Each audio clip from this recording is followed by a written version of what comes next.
Green zone में आने वाले फतेहपुर में कोरोना पॉजिटिव मरीज मिलने से जनपद में हड़कंप मच गया है। आपको बता दें कि बिंदकी तहसील क्षेत्र के अंतर्गत नयापुरवा गांव में एक युवक की रिपोर्ट कोरोना पॉजिटिव पाई गई है, जिसके बाद से जनपद में हड़कंप मच गया है। जानकारी के अनुसार युवक 8 दिन पहले ही मुंबई से आया था, जिसे क्वारंटीन सेंटर में रखा गया था, जिसकी रिपोर्ट आज सुबह पॉजिटिव पाई गई है। जिसके बाद से जिला प्रशासन ने गांव से लगाकर 12 किलोमीटर दूर तक पूरे इलाके को सील कर दिया है और पूरी तरीके से आने जाने पर रोक लगा दी है। वहीं जिला प्रशासन द्वारा पूरे गांव में सैनिटाइजर का छिड़काव कराया गया है। जनपद बिजनौर नगीना में लॉकडाउन का उल्लंघन करने पर क्लिनिक सील किया गया और अनियमितता पाए जाने पर जिलाधिकारी के आदेश पर तहसीलदार और सीएचसी प्रभारी ने एक आनंद क्लिनिक सील कर दिया। सीएचसी प्रभारी डॉक्टर नवीन चौहान ने मीडिया कर्मियों को बताया कि डॉक्टर द्वारा क्लिनिक में नियम विरुद्ध एलोपैथी की दवाइयां यूज की जा रही थी और नियम विरुद्ध क्लिनिक में रोगियों का इलाज किया जा रहा था। जी सर, ये हॉस्पिटल सील किया जा रहा है सर, इसमें क्या क्या कमियां पाई गई हैं सर?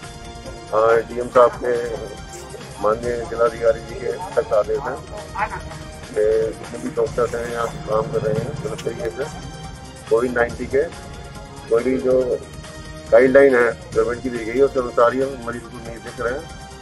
अभी हम जब आए तो हम मरीज बैठे हुए थे, ना सैनिटाइजर यूज कर रहे हैं, ना मास्क है, इनके बाद में ग्लव्स है। तो क्या सर अभी तक कितने हॉस्पिटल सील कर चुके हैं यहाँ पे? ना आज तो अभी ये पहले ही सील किया है। और क्या कमी थी इसके अलावा?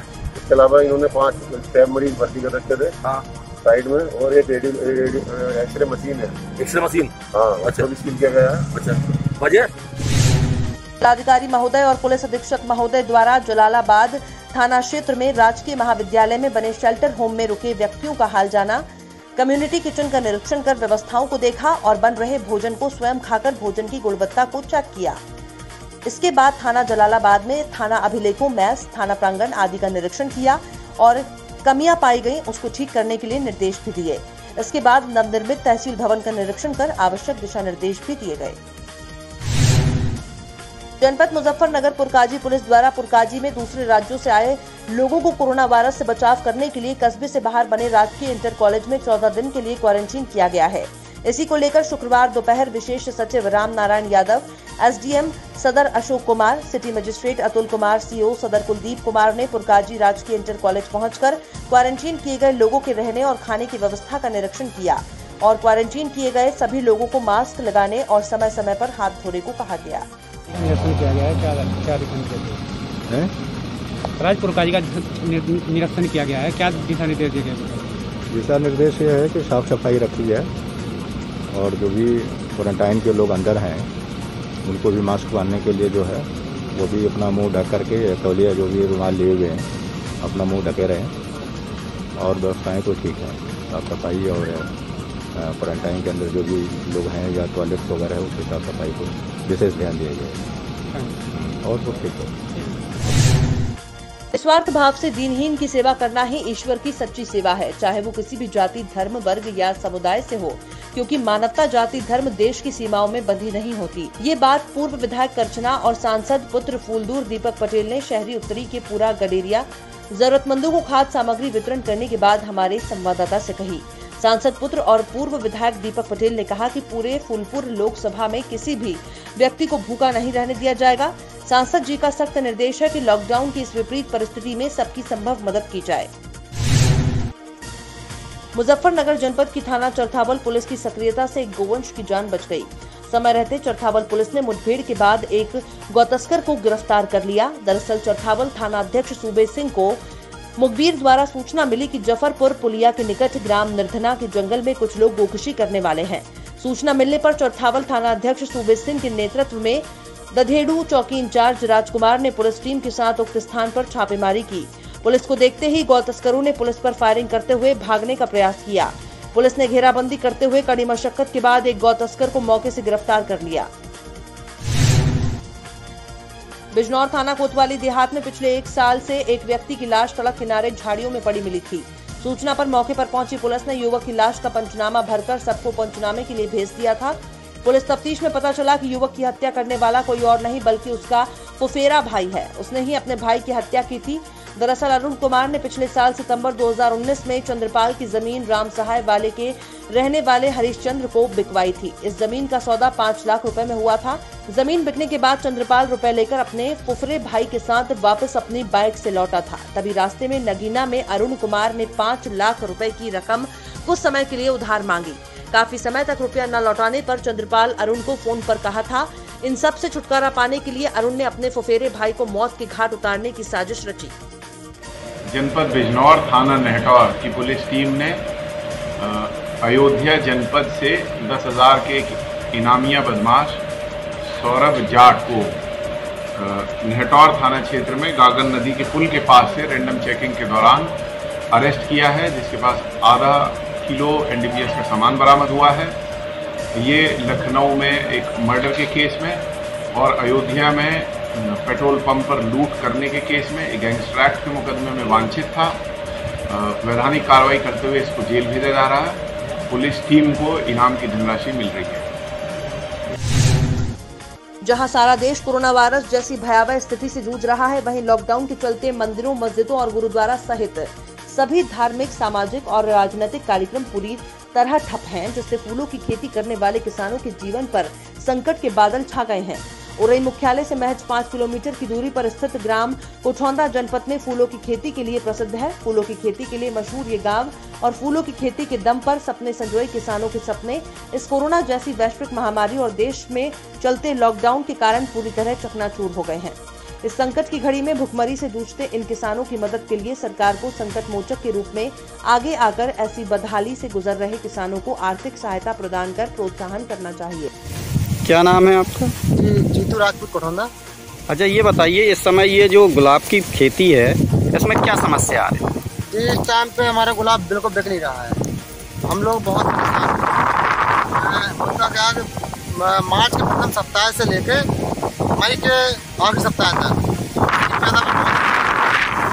जो लगभग हमारा 5 एकड़ के लगभग है, जबकि 3 एकड़ है।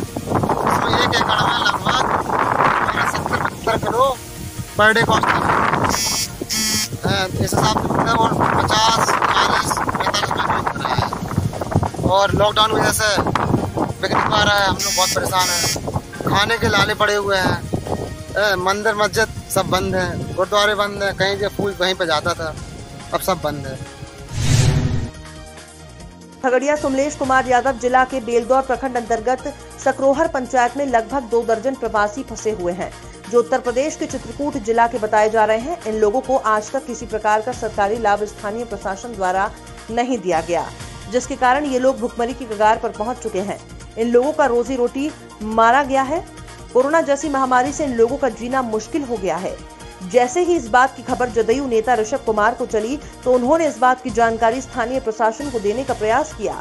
साथ ही स्थानीय प्रशासन से उन्होंने निवेदन किया कि इन प्रवासी मजदूरों को तत्काल राशन और रहने के लिए त्रिपाल की व्यवस्था अविलंब मुहैया कराई जाए।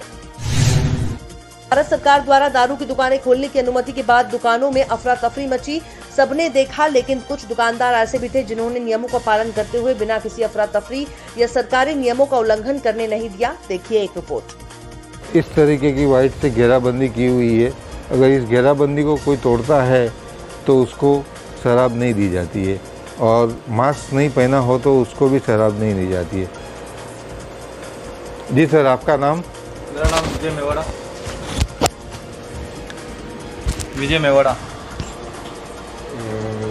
क्या पालना की जाती है आप सोशल डिस्टेंसिंग की? और हमारे यहाँ सोशल डिस्टेंसिंग का पूरा ध्यान रखा जाता है, और जो बिना मास्क और सोशल डिस्टेंसिंग नहीं रखता है उसे शराब नहीं दी जाती है।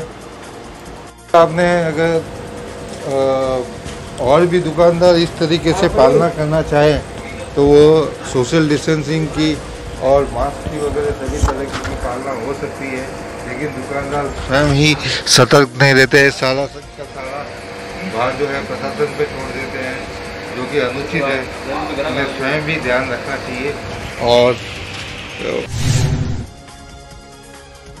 गोंडा छपिया थाना क्षेत्र के तालागंज गांव निवासी विक्रम पटेल द्वारा आरोप लगाया जा रहा है कि हमारे नाबालिग बहन के साथ रेप की घटना हुई है। हमारी एफआईआर छापिया पुलिस द्वारा थाने पर जाने के बावजूद भी दर्ज नहीं की गई। प्रभारी निरीक्षक छापिया द्वारा जांच के उपरांत मामला प्रकाश में आया है। घटना झूठी और असत्य है। आपसी रंजिश के कारण लड़की द्वारा मनगढ़ंत कहानी बनाकर मुकदमे में फंसाने की साजिश की जा रही है। समाज सेवियों ने मनगढ़ंत घटना की निंदा करते हुए पुलिस प्रशासन को विवेकपूर्ण कार्य करने की नसीहत दी है। नाम रूबी वर्मा है, मैं ग्राम शेखापुर रहने वाले तालागंज से रहने वाले हूँ। मैं अपने टेलीफोन पे बात कर रही थी, वहाँ पे थोड़े आगे गए, वहाँ पे कुछ लोग खड़े थे, वहाँ थोड़ा सा झाल है मेरे घर के पीछे, वहाँ पे कुछ लोग खड़े थे और फिर उसने मेरा मुंह दबा के मुझे उठा ले गए। उसके बाद मुझे ज़बरदस्ती किया और असली हरकतें की मेरे साथ और मुझे छोड़े नहीं। ये लोग धमकी दिए, छोड़े ही नहीं मुझे। उसके बाद मुझे 4 बजे सब छोड़ने के लिए छोड़े। मैं 4 बजे घर पे आए और मेरा टेलीफोन भी छीन लिए ये लोग। और ये तीनों लोग मेरे घर के पीछे के हैं। ये तीनों का नाम है, एक का नाम है श्रवण कुमार, एक का नाम है कृष्ण कुमार और एक का नाम है विजय प्रताप। फिर हम थाने पे गए, उन्होंने 24 घंटा मुझे रखा वहाँ पे। उसके बाद मेरा वो एप्लीकेशन दिए, उसको पढ़े। उसके बाद दरोगा ने मुझे करने के लिए बोला यहाँ से चली जाओ। और उसके बाद फिर इन्होंने उसके बाद मेरे मुकदमा नहीं लिखे ये लोग। किसी का टेलीफोन आ गया, वो बात की, उसके बाद मुझे खदेड़ दिया वहाँ से, बोले कि यहाँ मुकदमा नहीं लिख जाएगा और फिर यहाँ से चली जाओ। अब ये सब तुम सुलह हो जाओ, नहीं तो ये लोग मुझे मार डालेंगे, खुद को तुमको मार डाल। दबंग कोटेदार की संवेदनहीनता देश के संकट काल में गरीब जनता के राशन पर डाल रहा डाका। राशन लेने गए कार्ड धारकों को डंडा लेकर सार्वजनिक वितरण प्रणाली की दुकान से भगाया गया। तस्वीरें कैमरे में कैद हुई। कार्ड धारकों ने कम खाद्यान्न देने का कोटेदार पर आरोप लगाया है। कार्ड धारकों का आरोप है कि दबंग कोटेदार राजेश ने हम लोगों को अपने दुकान पर ही भद्दी गालियां और डंडा लेकर दौड़ाया है। प्रधानमंत्री जन कल्याण योजना प्रचार प्रसार अभियान के राष्ट्रीय अध्यक्ष पुशेशार्य के नेतृत्व में और राष्ट्रीय मीडिया और हरियाणा प्रभारी शैलेंद्र विजयवर्गीय के साथ आचार्य राम मेहर आचार्य के प्रयत्नों से पूरे हरियाणा प्रदेश में कोरोना महामारी के संकट में हरियाणा के हर जिले में राहत और सेवा का कार्य दिन रात चल रहा है। इस संकट काल में शैलेंद्र विजयवर्गीय और उनकी टीम की तरफ से 2000 किट खाद्यान्न सामग्री का वितरण, प्रतिदिन 5000 भोजन के पैकेट, प्रतिदिन 10,000 से ज्यादा मास्क और 3000 सैनिटाइजर के वितरण के साथ ही संपूर्ण हरियाणा की टीम कोरोना महामारी से बचाव के उपाय के लिए जन जागरूकता अभियान चला रही है। आज लगातार 30वें दिन आर्यनगर बालाजी सेवा समिति के द्वारा भोजन के पैकेट पैक करते हुए शाम के आज हमारे मध्य में माता स्वर्णा जी का हमें आशीर्वाद मिला। इनके लिए बहुत बहुत धन्यवाद हम करते हैं। उनके साथ में हमारे महिला मोर्चा में महामंत्री उषा शर्मा जी हमारे मध्य में पहुंचे, उनका पहुंचने पर बहुत बहुत धन्यवाद करते हैं। हमारा पूरा महिला शक्ति और युवा शक्ति सभी तन मन धन से हमारे मंडल को सहयोग कर रहे हैं। आप सभी अध्यक्ष पुरुष आर्य के नेतृत्व में इस देश में कोरोना महामारी के बारे में जो काम चल रही है, बहुत खुशी से बोलता हूँ, बहुत अच्छा काम चल रहा है। सभी लोगों के लिए जो भी प्रधानमंत्री का योजना उज्ज्वला में गैस और जो भी खाने का सामग्री और जो भी तकलीफ है किसानों को, वो काम करने वाला लोगों के लिए और गरीब लोगों के लिए, महिलाओं के लिए, विद्यार्थियों के लिए, यात्रियों के लिए, ये सभी के लिए जो भी सुविधा है और भोजन का व्यवस्था बोलो, मास्क देने का बोलो, ऐसा संपूर्ण काम हमारा कार्यकर्ता पूरा देश में किया है। इसके अलावा डॉक्टर, नर्सेस, आंगनवाड़ी कार्यकर्ता और आशा कार्यकर्ता, इसके अलावा पुलिस और कलेक्टर, कमिश्नर, ये सभी जो जोड़ के ऊपर से नीचे तक आज प्रधानमंत्री से पकड़ के ग्राम पंचायती का एक सदस्य तक सभी लोग कोरोना महामारी का जो आदरणीय प्रधानमंत्री जो संदेश भेजा था, वो संदेश के मुताबिक सभी पालन करके सभी लोगों का सेवा करने में लगे हैं। और मेरा क्षेत्र में और राज्य में बहुत अच्छा काम इधर का क्षौरिक लोगों के लिए, धोबी लोगों के लिए और अन्य कामगार लोगों के लिए और वीवर्स के लिए सभी जो व्यवस्था की है, अभिनंदन आ रहे। सभी कार्यकर्ता इसमें लगे हैं, बहुत अच्छा काम हुआ है। जो भी लोग पूछता है कि आदरणीय प्रधानमंत्री श्री नरेंद्र मोदी के संदेश है, इसके लिए सभी लोग हम काम कर रहे हैं बोलकर हर आदमी हमारा क्षेत्र में बोल रहे हैं। इसके लिए और पुरुष आर्य नेतृत्व में ये काम जो चल रहे हैं, मैं बहुत बहुत बधाई देता हूँ। बहुत अच्छा काम चल रहे हैं और मैं सभी लोगों को, देशवासियों को और मेरा क्षेत्र में का लोगों को विनती करता हूँ, इसमें कुछ भी सुझाव है तो आप सुझाव दीजिए और भी अच्छा काम करने के लिए हमको हो जाएगा। इसके अलावा मेरा रेलवे भी पूरा 24 तास काम कर रहे हैं। इसमें पार्सल ट्रेन चालू है, किसी को दवा चाहिए तो दवा दे रहे, किसी को दूध चाहिए तो दूध दे रहे। ये सभी काम रेलवे कर्मचारी भी इसमें लगे हैं, वो भी काम कर रहे हैं। और इसके अलावा जो गैस सिलेंडर देने वाले बच्चे और विद्युत का काम करने वाले वो बच्चे और काम करने वाला कार्यकर्ता, ये सभी को भी मैं बधाई देता हूँ। बहुत बहुत ये सेवा में लगे हुए ये सभी लोगों को बधाई मैं देता हूँ। बहुत अच्छा काम हो रहे मैं और ये पुरुष आर्य को ये नेतृत्व जो लिया है इसके लिए आपको भी मैं बधाई दूँ। आपका नेतृत्व में बहुत अच्छा काम हो रहे। मैं भगवान को प्रार्थना करता हूँ हम जल्दी से जल्दी इस महामारी से जीत कर बाहर आएंगे बोलकर मैं भगवान से प्रार्थना करता हूँ। सभी मित्रों को नमस्कार। आज इस कोरोना महामारी के दौर में इन विषम परिस्थितियों के बावजूद जिस साहस एवं अनुशासन के साथ प्रधानमंत्री जन कल्याणकारी योजना प्रचार प्रसार के कार्यकर्ताओं ने पूरे देश में अपने सामर्थ्य अनुसार जन सेवा का जो कार्य किया है वह अतुलनीय है। सभी को उनके श्रेष्ठ कार्यों के लिए मैं बधाई देता हूं, उनका वंदन करता हूं, अभिनंदन करता हूं। आगे आने वाले समय में शासन की तरफ से लॉकडाउन में कुछ रियायतें मिलेंगी। इस स्थिति में हमें और ज्यादा संयमित और अनुशासित होकर चलने की आवश्यकता है, जिससे हमारा देश कोरोना जैसी महामारी पर विजय हासिल कर सके। मैं पुनः आप सभी को एवं देश में आवश्यक सेवा कार्यों में लगे सभी चिकित्सा कर्मियों, पुलिस कर्मियों, सफाई कर्मियों इत्यादि को दिल की गहराई से प्रणाम करता हूं एवं हार्दिक अभिनंदन करता हूं।